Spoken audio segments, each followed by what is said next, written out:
Imaginary is the latest in a long and continually growing line of shit from a studio that I once cared very deeply about, further cementing Blumhouse's decline in recent years. It's been a while since I've seen a horror movie in the cinema. With an already thin release calendar becoming even thinner when it gets to the UK, I've had nothing to go and watch. Thanks Patriots Day, President's Day, whatever the fuck that was. Thank you for missing us out. So when walking out of Night Swim suitably underwhelmed in January, I had a sad realisation when I texted my mate Gary of Horror Cult Trash Other, an amazing guy and podcast by the way. The next major horror release in the UK was Imaginary in March, 2 months away, and it's another Blumhouse project. I was excited. I was sad there wasn't much on, but I was excited. So March rolled around and I bought my ticket for the opening night as early as possible as I could, and it just wasn't worth it. Imaginary is a story about a small family with the mother figure, a stepmom. You get the usual bratty teenage stepdaughter who doesn't want to listen, that you've seen a million times before, that's a dickhead to the parent for no fucking reason. They move into a new home and come to realise that their child's imaginary friend and toy bear Chauncey is actually not friendly. Unfortunately,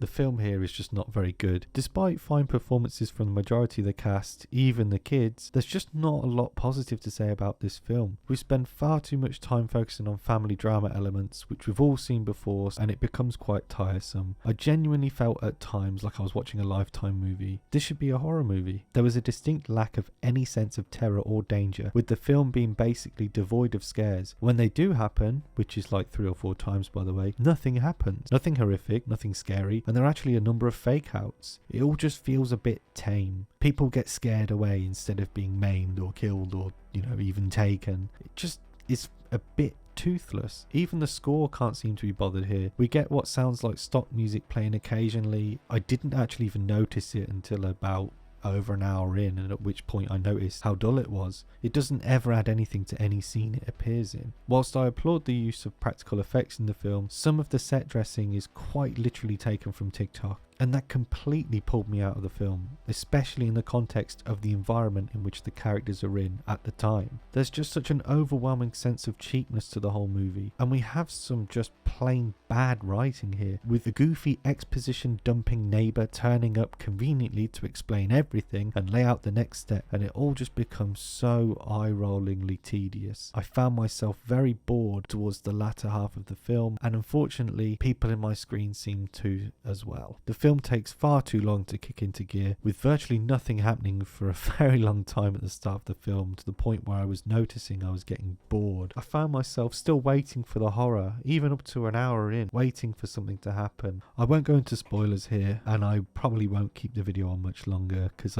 nobody watches these things anyway, and it takes far too much time to script and edit. But I do, however, want to mention the worrying decline of Blumhouse. I won't go into who Blumhouse are. I assume you know that if you're here. I'll leave that for the video essay guys to do in a few years anyway, when people notice what's happening like they did with the MCU. But this is bad. Blumhouse used to be a studio that meant, at least to me, a certain level of quality, but that seems to have gone by the wayside, and if we look at their recent filmography, we might see just why. So far, since 2020, which wasn't that long ago, they have released 47 projects, and that's just the films. That doesn't include TV or any other media. Yep, I had to double check. 47 films in 4 years. I haven't seen all of these, but the ones I have seen, especially lately, have been quite poor. I have marked some of the ones on the screen in green or red that I have seen, but I've seen quite a few. For example, Firestarter, Night Swim, The Exorcist Believer, Halloween End, Five Nights at Freddy's, The Visitor, Dashcam, Insidious The Red Door, They Them, Bingo Hell, The Craft Legacy, The Forever Purge. All were either crap or disappointed me greatly. But is the quality drop attached to the quantity? I don't know, because they released over 90 films in the 2010s, so has their output really increased that much? Not really. I'm not sure what the problem is here, but it needs to stop. Horror fans love Blumhouse. I love Blumhouse. I want to see them back on top again, and I believe they can get back on top again, but they're not going to do it if they carry on like this. Thanks for listening. I hope you enjoyed it.